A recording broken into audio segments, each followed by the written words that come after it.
Marvel. The film studio that was at the top of the world for the longest time, that had every movie coming out being an anticipated event every year. But after Endgame, the 10-year hype suddenly died down, and things have been a bit mixed at best, with some great stuff like Spider-Man No Way Home, Shang-Chi and Legend of the Ten Rings, Loki, WandaVision, and some extent Black Panther, some decent ones like Doctor Strange Multiverse of Madness and Falcon Winter Soldier, and some that were not as beloved like last year's Thor Love and Thunder, and to a certain degree of the internet, She-Hulk Attorney at Law. Now, we are back with a new film that is a long time coming of a final part of a trilogy. Started with a director basically making two great films, getting fired for old tweets, getting rehired after making a film for a rival company, and then finally is coming back after a pandemic, after becoming the head of that rival company, to bring us the final swan song in the trilogy of Guardians of the Galaxy, with Volume 3. That's of course James Gunn I'm talking about. And is it a hit or is it a miss? Well, I will say it is a pretty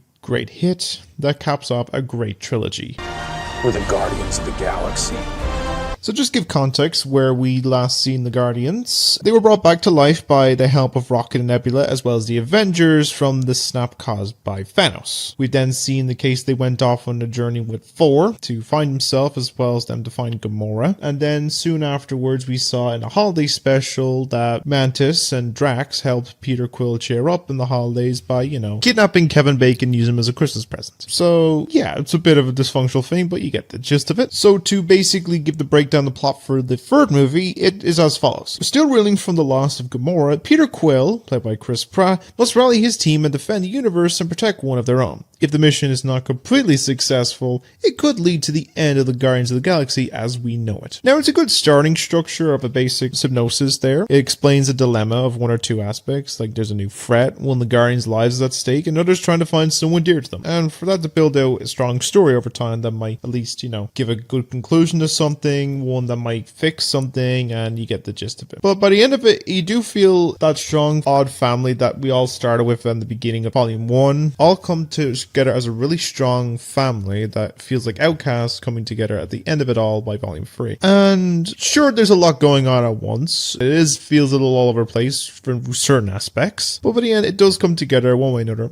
That's sort of what matters. If I had to give a score for this one, for the story wise, I'd probably give it an 8 out of 10. Because there's some nitpicks with it, of course, some story elements feel a bit flat, some bits don't make sense in some ways, and some is just because it's convoluted, but you get the gist of it. I'm Groot. So now let me delve deeply into the characters of this series. Starting off with the leader himself, Star-Lord, played by Chris Pratt. This film, he's mainly pining over Gamora after losing her in Infinity War and trying to deal with the case of this new Gamora that we've seen at the end of Endgame is not the same one he's been in love with. Now, it doesn't get much easier for him when one of his fellow Guardians gets in a life-threatening situation, and essentially it ends up becoming a case that he has to team up with the Gamora for certain parts of this mission. Now, he soon understands a case that over time, that this Gamora is not happened between the two of them, and it's understandable a sense of growth. You do see a case that he was a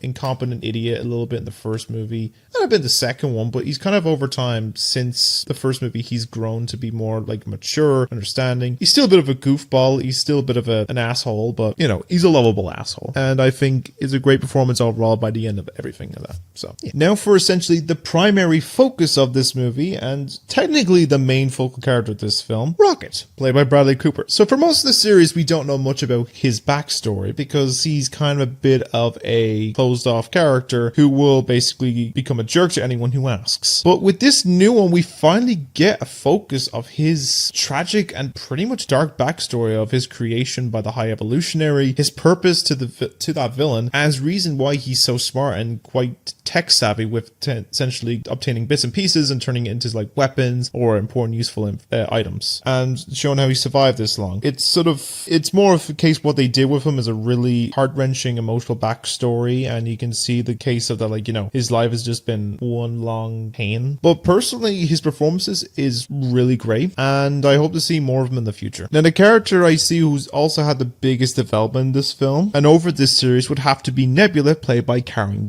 Now, she started out as some secondary antagonist to Ronan the Accuser in the first movie, a bit in the beginning of Volume 2, but by the Avengers movies and Love and Thunder, she's become a part of the, you know, the collective Guardians team. Essentially, she probably filled the void that Gamora left, but you know, it's kind of the case with that. Now, in this film, she's become more open to everyone and has been more beneficial with helping on Nowhere as their base, as well as the refuge for all other people around the galaxy. But she's also embraced her cybernetic form with new upgrades, and besides Quill and Rocket, she probably has the most involvement in this film in terms of action and dilemmas and helping the film and learning of the outcome for Rocket and kicking ass and saving the day. And personally, I think her performance is excellent here, and I hope to see more of her in the future. Now, next on the list is Drax. Now, he's still a sarcastic and humorous self, of course, and he has a method of finding his way to smash, throw, and possibly kill whoever gets in his way. We've seen this range as well by the performance by Dave Bautista, and he can go from a competent idiot, laughable goofball to even showing signs of humbleness and actual beneficial help. He does get a little sidelined this, but then again, he did get a good bit of development and focus in the holiday special with Mantis, but it was more Mantis film, but I'm sure he still does a pretty good job overall. He does help out a fair bit, and yeah, it's actually a great performance still. The other comedic character, and one that is a bit of incompetence, is Mantis, and that's Pom Clementine's performance. Now, she also has that sense of being helpful in a fair amount of ways, and I feel that they were building more on her character development from the holiday special, which is a good thing. And she shows her performance in, like, you know, moments of like standing up for herself and being more independent after being like stuck as a servant for ego for eons. She is a little sidelined in this movie, of course, as well, but again, as I mentioned, the holiday special did give her a good bit of focus, but she still has great performance overall. Now, to basically quote the next character development, I am Groot, I am Groot, I am Groot, I am Groot, I am Groot, I am Groot, I am Groot, I am Groot, I am Groot, I am Groot, I am Groot, I am Groot, I am Groot, I am Groot, I am Groot, I am Groot, I am Groot, I am Groot. Now, the last of the main Guardians we're going to talk about is, of course, Gamora. Now, this is the one we don't know too much about because it's the 2014 version from Endgame, not the one we've seen since Volume 1 all the way up to Infinity War. Now, she is the other Guardian that kind of gets underused in this film compared to the other movies, and most of the time is a bit aggressively defensive against the other members of the Guardians, especially to her own sister. Now, she does help a little here and there with some action scenes and her missions in some degree, but for other parts, she mainly gives out about stuff and then disappears for a good bit of time. I'm sure maybe this version might appear in the future, but we'll have to see what happens, but either way, Zoe Saldana, who plays Gamora, still did a great job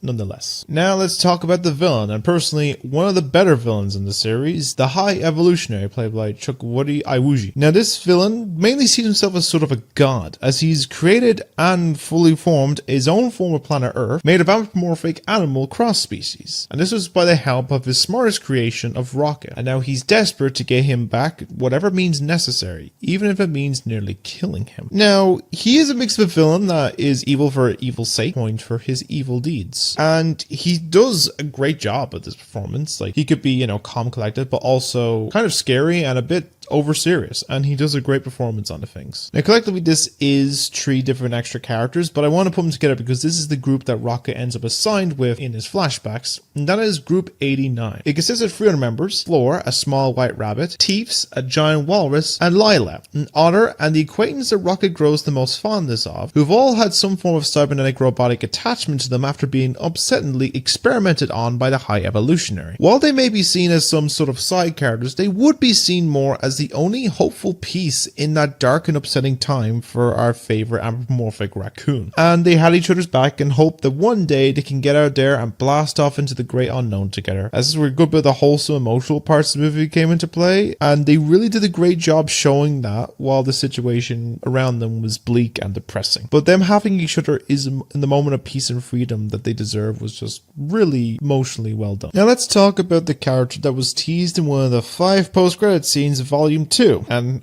seemed like he had a bigger role in this. Adam Warlock, in this now played by Will Poulter. Now, I can't really talk much on him in this because he doesn't really have much of a screen time presence. I think he has like a total of like maybe 10-15 minutes max. Technically, he does set up the whole threatening dilemma of the Guardians of Rocket being on the verge of death when he comes flying in and causing a problem nowhere. But after that, he shows up here and there alongside the Sovereign High Priestess, the kind of a mother figure to him. Now, I feel like because this is set after Infinity War Endgame, his role was reduced because Warlock does have a major presence in the Infinity Gauntlet saga story, in the comic books. And I feel like they probably, if Volume 3 had been made beforehand, it probably would have made more sense for him to be introduced into this. But for what it is, he is a pretty good performance, and I'm sure he might appear again in the next Avengers movie and all this stuff. But he does a great performance overall anyway. Lastly, let's just give a little delve into some side characters. Now, some I could really talk about. One is Kraglin, Sean Gunn, and Cosmo the Space Dog, and this is now performed by Maria Baklova. They appear a little bit here and there in the film, but mainly near the start and the end, and most of their focus is on sort of a running gag about them trying to harness their powers, as Kraglin's mainly focusing on trying to control the whistling arrow from his mentor Yondu, and the other thing is basically about Cosmo is annoyed that Kraglin called her a bad dog. It's a whole joke that probably happens maybe like 3 or 4 times in the movie. It can get a bit tedious, but it's not over long. It's fair enough, so it's fine. They do an alright performance anyway. The other ones that appear include Sylvester Stallone's character and his group of Ravengers that have a brief cameo. The High Priestess, who is sort of more connected to Warlock and sort of also has non-screen time, but does an alright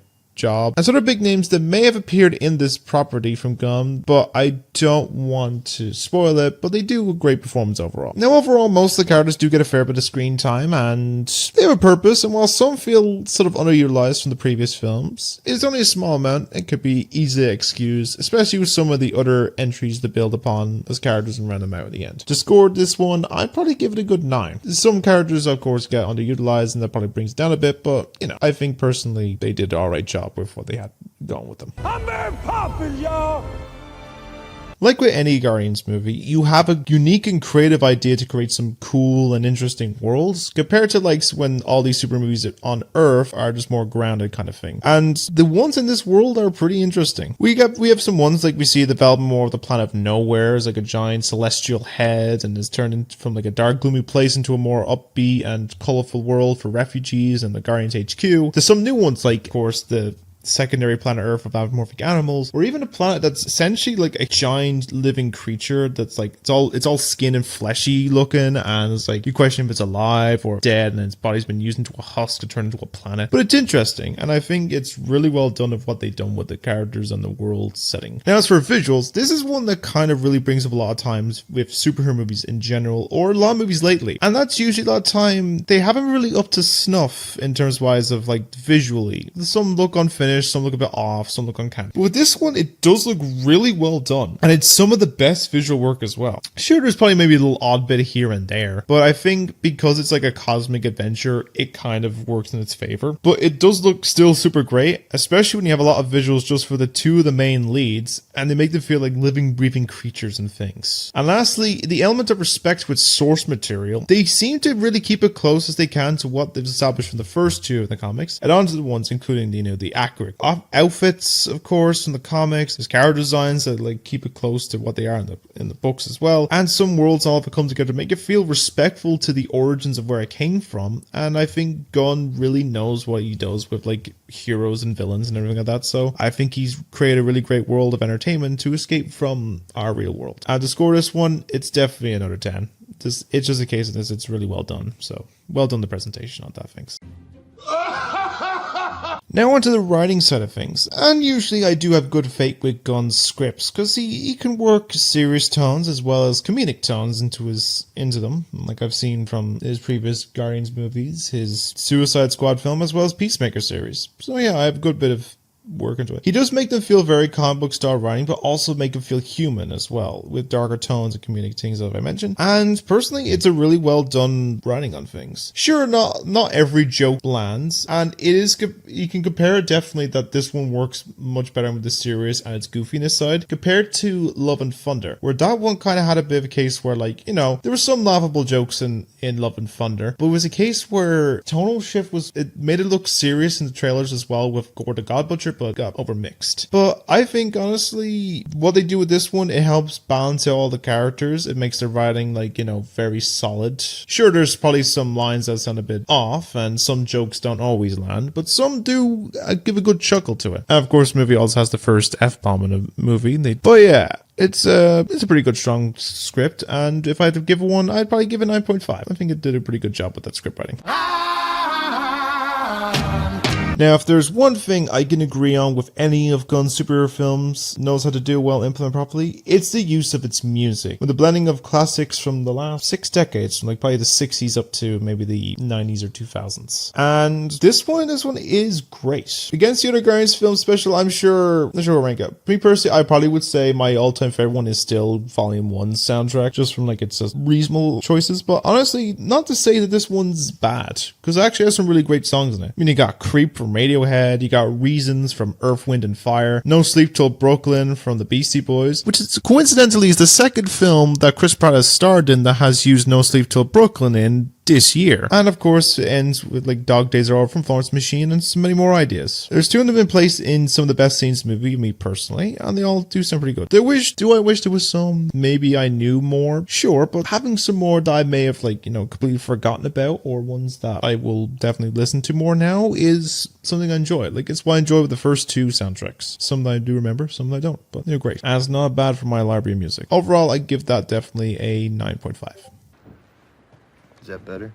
Now, of course, with any film, no matter how perfect, there is always 1 or 2 things that can be a little bit of a nitpick that could be improved, or some things that could be changed or moved. So, starting with characters, this is only for a small group of them, but I feel that the underused Gamora, Warlock, and a little with Drax and Mantis, but mainly more on the first 2. Now, granted, they have been affected by the likes of the last 2 Avengers films, and the firing hiring of James Gunn, the project. I'm sure if the other 2 Avengers films were to release after this one, I'm sure maybe would have felt it, but I'm not sure on that front, but they're still pretty good alright characters. Next one is the writing. It's only really case in small bits, mainly just with some jokes not landing and some lines are a little bit here and there to be easily overlooked, but it's not major. And lastly is story. Story is the last one because, as I mentioned, there is bits where it is an interesting narrative, but it does have a bit of a jumps around the place all the time. Like, there's bits where it's like, you have a moment, goes to a flashback, there's moments where it's like feels weird. It's like it's all over the place, really, to say the least. But it's not a complete overall mess by the end of it. It does all come together by the end, and I think it does connect better and works well by overall. That's only the real nitpicks I have on this, but it's minor.